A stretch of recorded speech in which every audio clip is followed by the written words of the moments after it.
The Christmas party was supposed to be a joyous celebration. The house was alive with laughter and holiday music, the Christmas tree standing tall in the corner adorned with lights and ornaments collected over the years. Family and friends mingled, sharing stories and enjoying the festive atmosphere.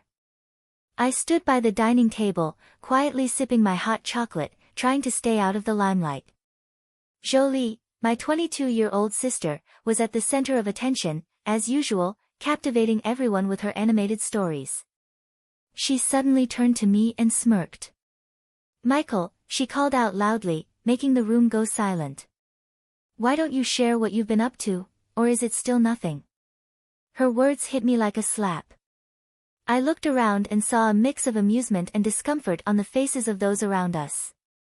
My stomach churned with humiliation. "Jolie, stop it," I said, trying to keep my composure. "This isn't the time or place." "Oh, lighten up, Michael. It's just a joke," she retorted, her tone cutting. Before I could respond, my stepmother, Gray, chimed in. "Jolie has a point," she said coldly. "You've been living here long enough, Michael. Maybe it's time for you to move out and figure out your life." Her words stung even more than Jolie's. I had been contributing to the family in ways they were completely unaware of, yet they treated me like a burden. My face burned as everyone continued to stare, their silence amplifying my shame. I muttered, "I can't believe you'd say that." "It's the truth," Gray replied, crossing her arms. "You need to grow up. You can't stay here forever." I set my cup down and left the room, my heart pounding.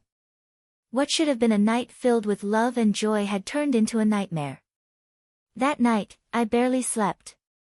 The events of the party replayed in my mind, each word from Jolie and Gray cutting deeper. Their indifference and the lack of support from anyone else solidified my decision. I couldn't continue to live like this. The next morning, as I made my way to the kitchen, I overheard Jolie and Gray talking in the living room. Their voices were hushed, but their words were sharp. "She's so ungrateful," Jolie was saying. "I mean, we've done so much for her, and she just sulks around all the time." "Exactly," Gray replied. "I'm tired of her freeloading." My blood boiled. They had no idea I had been secretly paying for Jolie's college tuition for the past 2 years. It was a promise I had made to my late father, who had wanted Jolie to have opportunities he never had. But hearing them talk about me this way, as though I contributed nothing, was the final straw. I stepped into the living room. Both of them turned to face me. Jolie smirked, daring me to say something.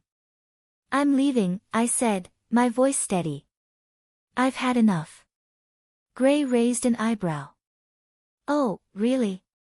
And where are you planning to go, Michael? You can't just storm off without a plan." "I have a plan," I replied sharply. Then I turned to Jolie. "And while I'm at it, you might want to figure out how you're going to pay for your next semester because I won't be covering your tuition anymore." Jolie's smirk vanished. "What are you talking about?" "You heard me," I said firmly. "I've been paying for your college this whole time.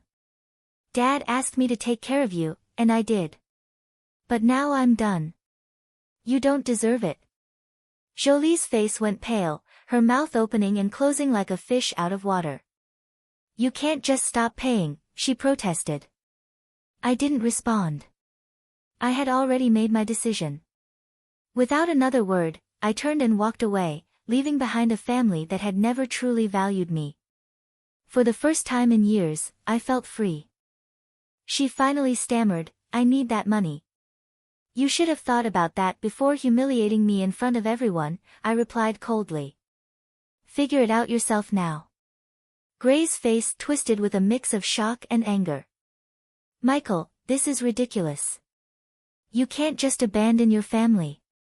I laughed bitterly. "Family? You've never treated me like family. You've used me, taken me for granted, and called me a burden. I'm done being your punching bag." Without waiting for a response, I turned and walked out of the room. I didn't need their approval anymore. I had spent too much time trying to earn it. Now, it was time to put myself first. The next few hours were spent packing my belongings. It was surreal how easy it was to leave a place I had once called home.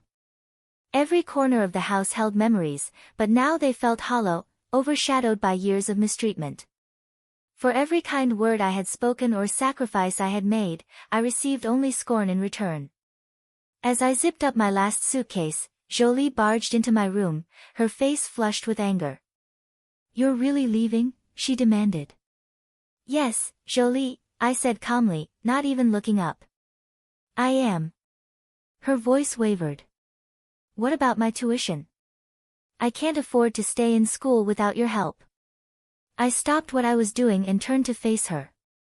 For a moment, I felt a pang of guilt, but then I remembered the smirk on her face during the Christmas party. "That's not my problem anymore," I said firmly. "You should have thought about that before treating me the way you did." "You can't do this," she snapped, tears forming in her eyes. "You're supposed to help me." I shook my head. "No, Jolie. I've already done more for you than you ever deserved. It's time for you to figure things out on your own." She stormed out, slamming the door behind her. I heard her shouting downstairs, likely at Gray, but I didn't care. Their opinions no longer mattered. That evening, I loaded my bags into my car. Gray stood at the doorway, arms crossed, her expression icy. "You're being dramatic, Michael," she said. "This is your home. You'll come crawling back." I looked at her one last time and smiled. "No, Gray, I won't. And when you're done trying to control everyone, maybe you'll realize how much you've lost." I got into my car and drove away, leaving behind the toxic environment that had held me back for so long. The relief was immediate, like a weight lifting off my shoulders. I moved into a small apartment on the other side of town. It wasn't much, a one-bedroom with outdated appliances, but it was mine. For the first time in years, I felt a sense of peace. In the weeks that followed, I focused on myself. I immersed myself in my work, reconnected with old friends, and started doing things that brought me joy. I began to rebuild my life, learning to set boundaries, say no, and prioritize my well-being without guilt. Months later, I received a call from Jolie. I hesitated before answering, but curiosity won out. "Michael," she said, her voice quieter than I'd ever heard it. "I just wanted to say I'm sorry. I didn't realize how much you were doing for me. I was selfish." Her words caught me off guard. For years, I had dreamed of hearing them, but now they didn't carry the weight I thought they would. "Thank you for saying that," I replied. "But I need to keep moving forward. I wish you the best, Jolie, but it's better if we go our separate ways for now." She sighed but didn't argue. "Okay. Take care, Michael." As I hung up, I realized something important: forgiving someone doesn't mean returning to the way things were. It means letting go of the anger and choosing to prioritize yourself. That Christmas, I celebrated in my apartment with a few close friends. We laughed, exchanged gifts, and toasted to new beginnings.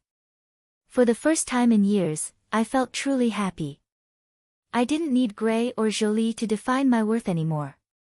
I had finally found my peace.